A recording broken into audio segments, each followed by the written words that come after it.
श्यापति रामचंद्र की जय, पवन सुत हनुमान की जय। सभी प्रेमी भाई बहनों को जय श्री राम। भाई बहनों, आज मैं स्पिरिचुअल दिव्य ज्ञान चैनल के माध्यम से श्री रामायण के अयोध्या कांड नामक पाठ से जब राम, लक्ष्मण, सीता और उनके साथ में और भी लोग हैं, वे वन को जाते हैं और रास्ते में भारद्वाज मुनि के आश्रम में वे विश्राम करते हैं। रात्रि को रामचंद्र जी ने वहीं भारद्वाज ऋषि के आश्रम में विश्राम किया और जब प्रातःकाल प्रयाग स्नान करके मुनि को प्रणाम कर प्रसन्न हो लक्ष्मण और निषाद सहित चले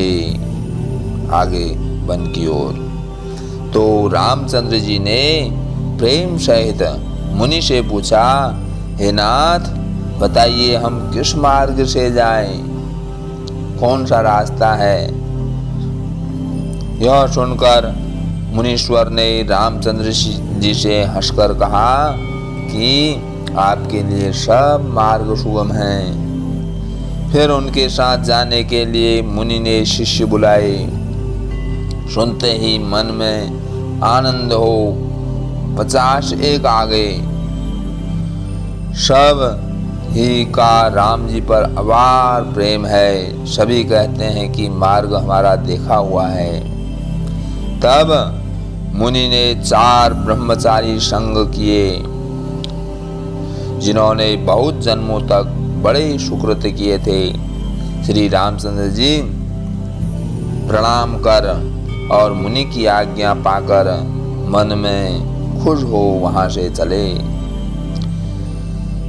जब किसी गांव के पास जाकर निकलते हैं, तब स्त्री पुरुष दौड़कर दर्शन करते हैं और जन्म जन्म का फल पाकर सनाथ होते हैं और मन को प्रभु के संग भेज दुखी हो लौटते हैं। फिर रामचंद्र जी ने विनती करके ब्रह्मचारियों को विदा किया, जो अपनी मनोकामना पाकर लौटे।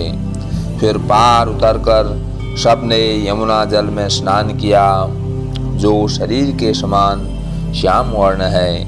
यह सुनते ही किनारे पर रहने वाले स्त्री पुरुष अपने अपने कार्यों को छोड़कर दौड़े तथा राम, लक्ष्मण और सीता जी की सुंदरता को देख अपने भाग्य की बड़ाई करने लगे। सबके मन में अनेक लालसा है, पर उनके नाम गांव पूछने में सकुचाते हैं। जो उनमें वयोवृद्ध और चतुर थे, उन्होंने युक्ति करके रामचंद्र जी को पहचान लिया और अपने संग के लोगों को सब कथा सुनाई कि पिता की आज्ञा पाकर वन को जाते हैं। यह सुनकर सब दुख से पछताते हैं कि रानी राजा ने भला नहीं किया। उस पर छोटी अवस्था वाला और तेज का पुंजधारी एक तपस्वी आया। उसकी गति को कपीश्वर भी नहीं जानते हैं। यह बैरागी के वेश में मन, कर्म, वचन से श्री रामचंद्र जी का प्रेमी था। अपने इष्ट देव को पहचान कर नेत्रों में जल भर के और शरीर में पुलकित पृथ्वी के ऊपर डंडे के भांति इस प्रकार पड़ गया कि उसकी दशा वर्णन नहीं की जा सकती। श्री रामचंद्र जी ने स्नेह सहित पुलकित हो हृदय से लगा लिया। उसे ऐसा आनंद मिला कि जैसे परम दरिद्री को पारस मणि मिल गया हो। उस मिलने के समय सब कोई कहने लगे कि मानो प्रेम और परमार्थ दोनों शरीर धारण कर मिल रहे हैं। फिर वह लक्ष्मण जी के चरणों में गिर पड़ा और उन्होंने प्रेम में उमंग कर उसे उठा लिया। फिर सीता जी के चरणों की धूलि सिर से लगाई और माता जानकी जी ने उसे बालक जानकर आशीर्वाद दिया। निषाद राज ने भी दंडवत किया और तपस्वी भी उसे श्री रामचंद्र जी का प्रेमी जानकर आनंदित होकर अपने दोनों नैनों से अमृत रूप को पान करने लगा, अर्थात प्रसन्न होकर टकटकी लगाकर देखने लगा, जैसे भूखा सुंदर भोजन पाकर आनंदित होता है। यह देखकर सखियां कहने लगी कि हे सखी, कहो माता पिता कैसे हैं जिन्होंने ऐसे सुकुमार बालक वन में भेज दिए हैं। राम लक्ष्मण और सीता के स्वरूप को देख सब स्त्री पुरुष प्रीति और सोच के बस दुखी हुए। तब रामचंद्र जी ने निषाद राज को अनेक भांति से शिक्षा दी और उसने रामचंद्र जी की आज्ञा सिर पर धारण कर घर को गमन किया। फिर राम लक्ष्मण और सीता जी ने हाथ जोड़कर यमुना जी को प्रणाम किया और सीता सहित दोनों भाई यमुना की बड़ाई करते हुए प्रसन्नता पूर्वक चले। मार्ग में जाते हुए बहुत से पथिक मिलते हैं। वे दोनों भाइयों को देख प्रेम सहित कहते हैं, तुम्हारे शरीर में सुंदर राजजन्य देख हमारे मन में बड़ा सोच होता है। तुम लोग पैदल ही रास्ता चलते हो, सो हमारे जाने तो ज्योतिष झूठी है। रास्ता कठिन है, बड़े बड़े कठिन पहाड़ हैं, बड़ा विशाल वन है और तिस पर सुकुमारी स्त्री शांत है। इस भयानक वन में ऐसे हाथी और सिंह हैं जो देखे नहीं जाते। यदि आज्ञा हो तो हम संग चलें। जहाँ तक तुम जाओगे वहाँ तक तुम्हें पहुँचाकर फिर तुम्हें प्रणाम कर लौट आवेंगे। इस प्रकार पुलकित हो प्रेम के बस पूछते हुए पथिकों के नेत्रों में जल भर आता है।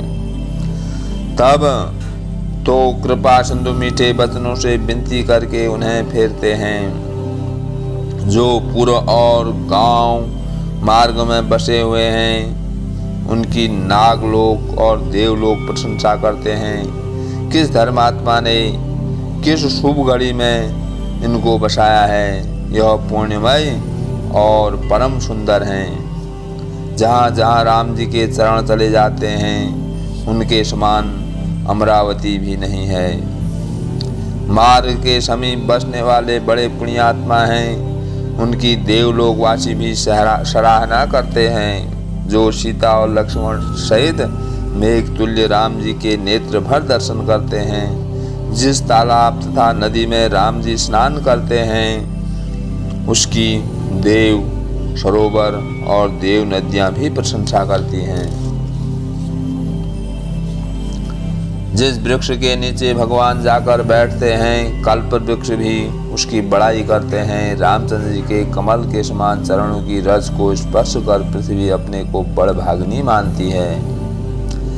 बादल छाया करते हैं, देवता फूल बरसाते हैं और सराहना करने जाते हैं। और राम जी सीता सहित मार्ग में पर्वत वन पक्षी और हिरण को देखते चले जाते हैं। सीता लक्ष्मण सहित जब राम जी किसी गांव के पास जा निकलते हैं तो सुनकर सब बालक बूढ़े स्त्री पुरुष अपने घरों के कामों को छोड़कर शीघ्र ही उनके दर्शन को उठ दौड़ते हैं। राम लक्ष्मण और सीता के रूप को देख नेत्री का फल पाकर सुखी होते हैं।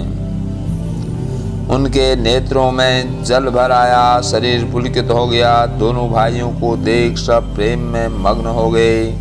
उनकी दशा वर्णन नहीं की जाती, मानो दरिद्र को मणियों का ढेर मिल गया हो। एक एक को बुलाकर शिक्षा देते हैं कि क्षण भर नेत्रों से लाभ ले लो।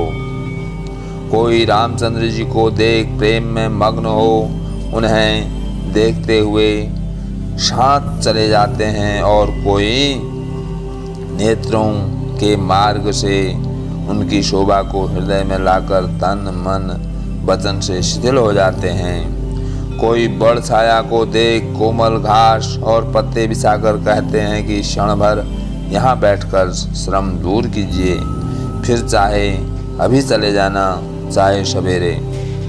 कोई पानी का कलश भर कर लाते हैं और मीठी वाणी से कहते हैं, नाथ आचमन कीजिए। ऐसे प्यारे वचन सुनकर और अत्यंत प्रेम देख परम कृपालु और सुशील राम जी ने कहा मन में, सीता जी तो थकी हुई जानकर घड़ी भर बड़ की छाया में विश्राम किया। स्त्री पुरुष प्रसन्न हो शोभा देखते हैं। उस अद्भुत रूप को देखकर उनका मन मोहित हुआ जाता है। सब लोग टकटकी लगाकर राम जी के मुख चंद्र को चकोर की तरह देखते हुए चारों ओर शोभित हो रहे हैं। नवीन तमाल के वृक्ष के समान शरीर शोभित है, जिसको देखकर करोड़ों कामदेवों का मन मोहित होता है। और लक्ष्मण जी बिजली के सदृश सुंदर गौर वर्ण के हैं और नख शिख से ऐसे सुंदर हैं कि सबके मन को भाते हैं। मुनियों के से वस्त्र धारण किए हुए हैं, कमर में तरकस कसा हुआ है और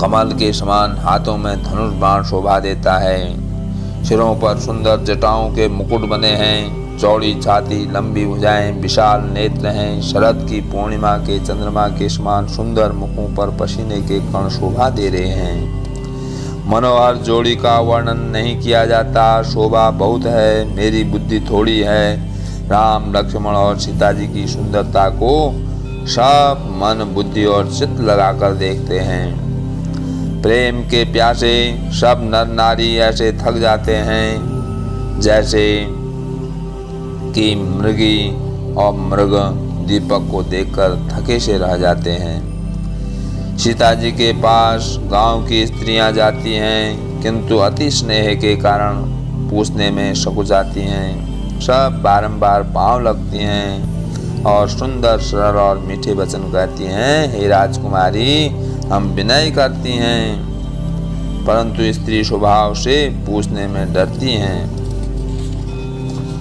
हे स्वामिनी, हमारी ढीठता को क्षमा करना और गवारिन जान बुरा न मानना। ये दोनों राजकुमार जो स्वाभाविक सुंदर हैं और मरकत मणि और स्वर्ण ने जिनसे कांति पाई है, श्याम और वर्ण हैं। सुंदर किशोर अवस्था वाले सुंदर सुख के धाम हैं, जिनके शरद पूर्णिमा के चंद्रमा के समान सुंदर मुख और शरद के समान सुंदर नेत्र हैं। हे सुमुखी, कहो यह जो करोड़ों कामदेवों को भी लजाने वाले हैं, ये तुम्हारे कौन हैं? स्नेह से भरी हुई सुंदर वाणी सुनकर जानकी जी सकुचाकर मन ही में मुस्काई। सुंदर गौर वर्ण सीता जी उनकी ओर देख करके पृथ्वी की ओर देखने लगी। दोनों ओर के संकोच में, कहने में लज्जा, न कहने में गांव की स्त्रियां बुरा मानेंगी, यह सोच सिया सकुचाने लगी। फिर मृगनयनी कोकिल वैनी संकुचाकर स्नेह सहित मीठे वचन बोली, जो स्वाभाविक ही सुंदर और गौरे हैं, इनका नाम लक्ष्मण है, ये मेरे छोटे देवर हैं। फिर अपने मुख चंद्र को अंचल से ढककर टेढ़ी भौं करके पति की ओर देखा। खंजन पक्षी के से सुंदर कटाक्ष से जानकी जी ने सैन के इशारे में इनको बता दिया कि ये रामचंद्र जी मेरे पति हैं। यह देख गांव की सब स्त्रियां ऐसी प्रसन्न हुई मानो कंगाल ने रत्नों की ढेरी लूट ली हो। बड़े प्रेम से सीता जी के चरणों में पड़कर बहुत प्रकार से आशीष देती हैं कि जब तक पृथ्वी शेषनाग के सिर पर है तब तक तुम सदा सुहागिन रहो। पार्वती के समान पति की प्यारी हो। हे देवी, हम पर जो कृपा है उसे मत छोड़ना। हम बारंबार हाथ जोड़कर विनती करती हैं, यदि तुम फिर इसी रास्ते से लौटो तो हमको अपनी दासी जान दर्शन देना। सीता ने सबको प्रेम की प्यारी जान मधुर वचन कहकर सबको समझाया, मानो चांदनी ने कुमुदिनी को पुष्ट किया हो। तब लक्ष्मण जी ने रामचंद्र जी का रूप पाकर लोगों से मीठी वाणी से रास्ता पूछा, जिसे सुनते ही सब नर नारी दुखी हो गए। शरीर पुलकित हो आंखों में जल भर आया, आनंद मिट गया, मन दुखी हो गए, मानो ब्रह्मा ने दिया हुआ खजाना छीन लिया। फिर कर्म की गति को समझ धीरज किया और उनको सीधा मार्ग देखकर बतला दिया। लक्ष्मण जी और जानकी सहित रामचंद्र जी ने आगे को गमन किया और प्रिय वचन कहकर सबको लौटा दिया, परंतु उनका मन तो शांत ही रहा। लौटने में नर नारी बहुत पछताते हैं और मन में विधाता को दोष देते हैं। सब दुख से आपस में कहते हैं कि विधाता के सब काम उल्टे हैं। वह बिल्कुल स्वाधीन, निर्दयी और निडर है। उसने चंद्रमा को रोगी और कलंकी बना दिया है। सब कामनाओं को देने वाले कल्पतरु को वृक्ष और समुद्र को खाली किया है। उसी ने इन राजकुमारों को भी वनवास दिखाया है। जब इन्हीं को वनवास दे दिया तो विधाता ने भोग विलास वृथा बनाए हैं। जो ये ही बिना जूता के मार्ग चलते हैं तो विधाता ने अनेक प्रकार की सवारियां वृथा ही बनाई हैं। जो ये ही पृथ्वी पर कुशा और पत्थे बिछाकर सोते हैं तो विधाता ने सुंदर सेज क्यों बनाई है। विधाता ने इनको वृक्षों के नीचे वास दिया है और ऊंचे ऊंचे धाम रच रच कर बनाने में क्यों परिश्रम किया। जो ये सुंदर सुकुमार मुनियों के से वस्त्र पहनकर सिर पर जटा धारण करते हैं तो अनेक भांति के वस्त्र और आभूषण विधाता ने व्यर्थ ही बनाए हैं। जो ये ही कंद मूल फल खाते हैं तो संसार में अमृत आदि भोजन व्यर्थ ही हैं। कोई कहते हैं कि ये सहज सुंदर राजकुमार आप ही प्रकट हुए हैं, ब्रह्मा ने इन्हें नहीं रचे हैं। जहाँ तक वेदों ने ब्रह्मा की करनी कही है और देखने सुनने और मन से अनुभव में आती हैं, भला 14 लोकों में ढूंढ कर देखो तो ऐसे पुरुष और ऐसी स्त्री कहाँ मिलेंगी। इनको देखकर ब्रह्मा के मन में ऐसी प्रसन्नता हुई कि इनके समान और बनाने लगा, परंतु जब बहुत परिश्रम करने पर भी ऐसा नहीं बना तब उस डाह से इनको वन में लाकर छिपा दिया। कोई कहते हैं हम बहुत नहीं जानते, हम तो अपने लिए धन्य मानते हैं और हम तो उनको ही पुण्यात्मा ही मानते हैं जो हमको देखते हैं, देखेंगे और जिन्होंने देखा है। इस भांति प्यारे वचन कहकर नेत्रों में जल भर आते हैं। ये सुंदर सुकुमार शरीर वाले इस कठिन रास्ते में कैसे चलेंगे। श्यापति रामचंद्र की जय, पवन सुत हनुमान की जय।